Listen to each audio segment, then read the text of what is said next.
Howdy, we're going to be talking about Pistol's first week. We're doing groundwork, we're introducing cues and aids basically so he can effectively learn to communicate with us. So previously we have worked with just using the rope over his back, which took several days for him to accept calmly.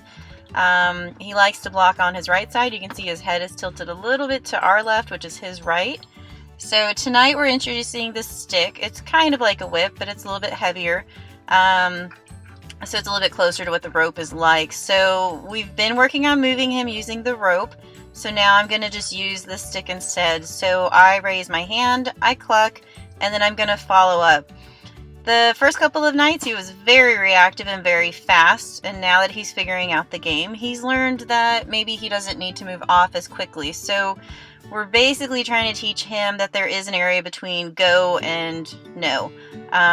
Right here he's learning the difference between when the stick is touching him and it means stop, and when it's touching him and it means go.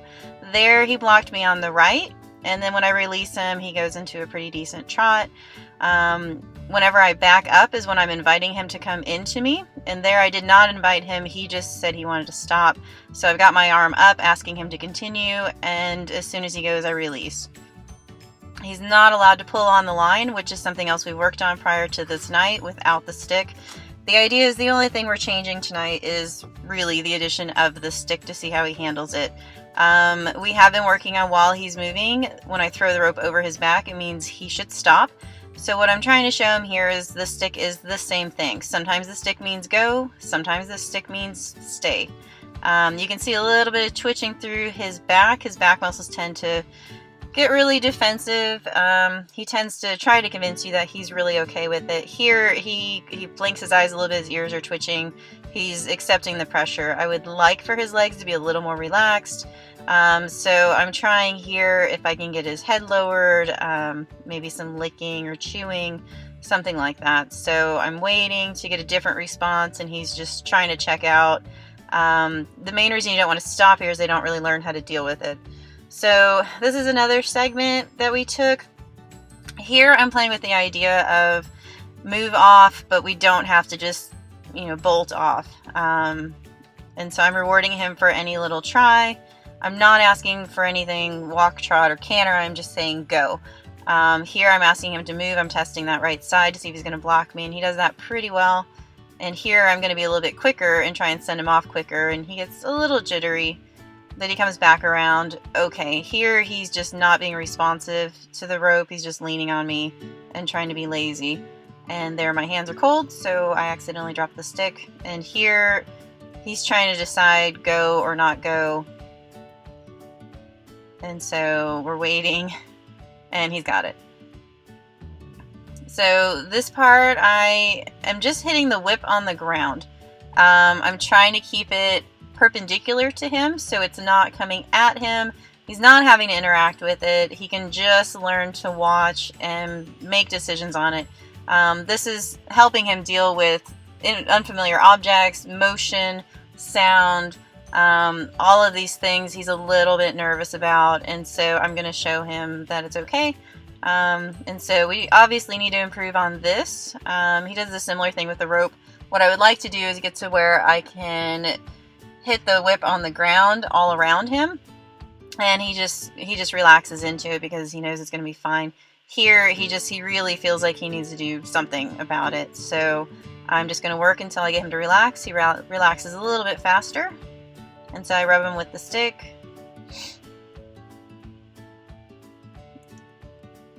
And anytime his head goes down and he accepts my rubbing on his forehead like that, that's good. We ended the week with a round pen session, so this is basically kind of like exam day for the week. I just want to see how relaxed he is when given a choice. Sometimes we start the horses in the round pen, sometimes we start him on a line. With Pistol, I wanted to start him on a line just to show him the exercises. He's a very smart horse. So here I'm just casually picking up things in the round pen to see if he will choose to engage me, or if he wants to watch the other horses. He wants to watch the other horses, so I just send him on his way. Whenever we do the first round pen session, we're looking for them to turn into us, just like that, just like we were doing on the rope. I also wanted to work on his responsiveness where I didn't have to use the rope. Here he turns the incorrect way, which turning into the fence is the incorrect way. I want to get his focus on me. So the first part of this video is a lot of him turning the incorrect way. I correct him, and he runs off. This allows him to actually escalate his anxiety a little bit, so he can basically learn it's not a big deal. He needs to think through it. He needs to basically stay focused on me, and as long as he stays focused on me and responds to the aids and the cues, which we have already shown him all week long, then it's pretty easy. So here he's turning the wrong way again, and I'm backing up, inviting him to come in. He turns the wrong way, so I send him on again, and I try backing up, and he stops. So that's an improvement, and then he does turn the correct way, so I just allow him to go on. We go around again. I invite him to turn. He turns the wrong way. Ask him to back up. He turns the correct way, so that's good. So now he's done it twice. And obviously this is sped up film-wise. This is about a 20-minute clip, I think, so we're going to do it faster than that. That time he turned the incorrect way, but then when he got corrected, he actually did turn into me. And he turned in again there as well. So he's learning. And again, he is a little more aroused, so he's trotting, but he is thinking through it, and that's what we really need them to learn to do. That time he ran past me. He was just trying to bully through me, and so I said no. Same thing here, but he turns the correct way. So he's just trying different things, which is what we really, really like to see. And so I'm just giving him the opportunity to show me that he understands some of the things. There, he didn't pull into me at all, so I sent him in.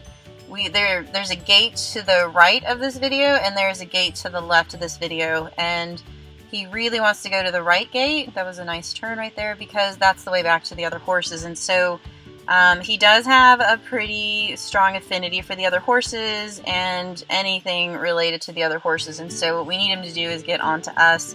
And so again, working in the round pen, it gives him the choice of going towards the other horses, and that was another thing we were working on tonight. So turns the correct way again. So now we're getting more consistent with turning the correct way. Here I give him a chance to stand still, and he starts to, but then he kind of blocks me on that left side by turning slightly, so I just send him on. Here he draws in nicely, so you're going to see me standing there for a couple minutes. He's facing me, I'm facing him. I'm making sure that he's locked onto me, he's resting. Again, he's straight on. So here I do a different activity. Basically, I'm timing him, but I'm showing him that I'm breaking up the contact, and he has the choice now to move. And so I'm basically inviting him to make a mistake so we can work with that. And he does make a mistake, so I just send him on. But now he thinks, oh, okay, I can draw into you, and that's what it's called. We're trying to get him to draw into us and stay fixed on us. You can see how he's looking around, but his head is a little more relaxed. His body is a little bit to his right, which I'm not excited about. And so here I'm going to walk up, and you can see he's blocking me on that right side by preventing me from going that way. He's not really accepting my hand on his forehead, but he did allow me to come up to him. So here I invite him again. Well, actually that time he invited himself, and so I sent him again.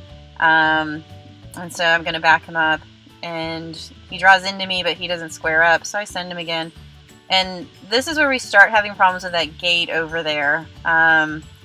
He ends up just wanting to be over there because he did get to rest that one time where I gave him a break, so he wants to keep trying over there, plus he wants to be at the gate. And so what you can't see is when he goes over there, he's got his head over the pen because he's looking at the other horses and trying to whinny. And so he gets a little bit out of source because he's not paying attention to where I am and the cues, and so he's getting corrected. So here he gets stuck on the fence, and so I'm asking him to peel off, and he basically doesn't understand, and I just kind of step a little bit closer, and then when I get within there, he eventually blows by right there. Not too bad. There he's whinnying at the other horses again. He tried to turn the wrong way, and here I'm asking him to draw, but he's not stopping. He's very tap dancing with his feet. Here we're having the issues with the gate again, so I'm drawing him over there where he's not near the gate, and he didn't settle, so I sent him again. And this is where I decided to start correcting him pretty heavily for being at the gate, because basically he goes over there and he slows way up, and so I've been giving him a chance to make the mistake, and here he's trying to figure out what the right answer is. So I'm drawing him, sending him past that gate again.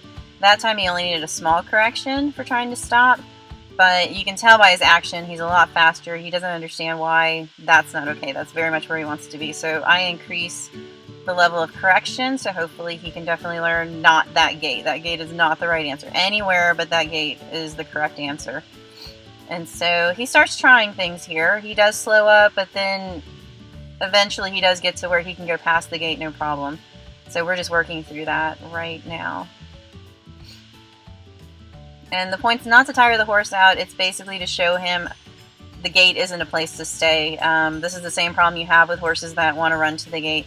Here he turned and he bumped the camera, so I continue working him. Again, we're just moving back and forth, and if he stops at the gate, then I correct him and continue on, and I just keep inviting chances. I'm getting one of my working students to come over and put the camera up right here, so apologies for the delay, but I didn't really want to cut this this clip up any, so you can just see the whole progression of how he started in the round pen versus how he ends up. Overall, he's doing a good job of trying to remember the training that we've been doing on the rope in the round pen. He has a lot more choices though in the round pen because obviously I'm not physically connected to him with the rope, so he's just learning how to do things on his own. And so you can see we're still going, but he's not frantically cantering. He turned the wrong way there. This does get flipped back upside down, right side up. Okay.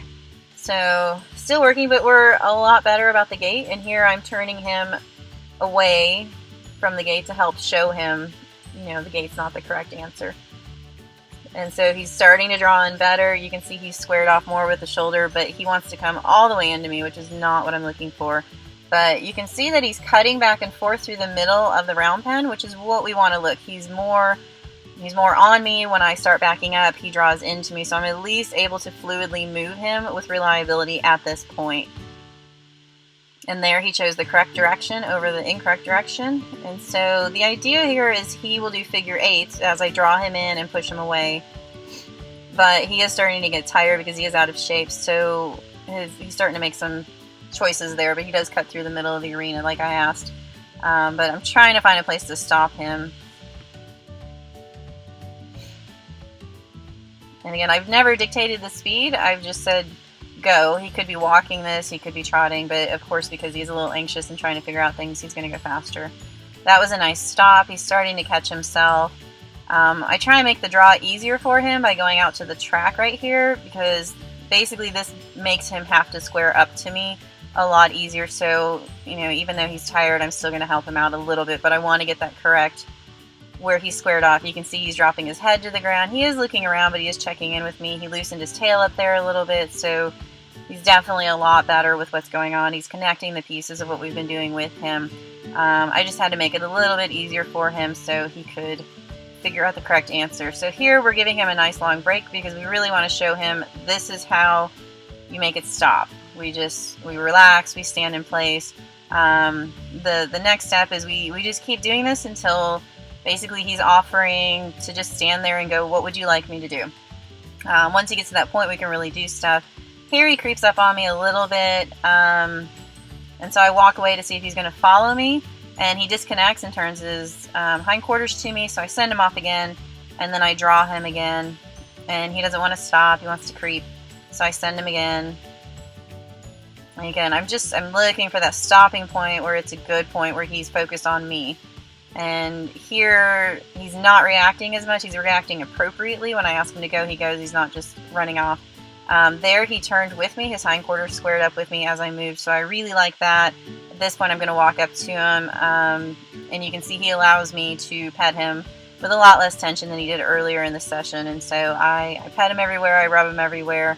And that's how we end it. We go get the halter and we go have our spa day. We do ice the horse's boots, feed at this point with ice boots just to kind of help with their tendons because it is a little bit hard on these horses that have been out of work to do things inside the round pen. So that's the end of week 1. This next week we are hoping to get more done in the round pen as well as continue to introduce things on the rope so he can learn how to react to things, but the cues are all still the same. We ask with our hand, we ask with our voice, and then we follow it up with some kind of motivator to make sure that he does the action. So overall, he's doing pretty well. We are having to work with the anxiety that I had mentioned in the beginning. There's a lot of tension in his back, so we are working on some side-to-side lateral movement that I'll try and get a video of this week. So yeah, so that's the main thing. He's doing pretty well for week 1. Most of these horses are really jittery and they're not wanting to participate, and so the fact that he's looking for the right answer and looking to me periodically is a long way along. So we'll go from there, and we will check in next week and see where he is. Thank you.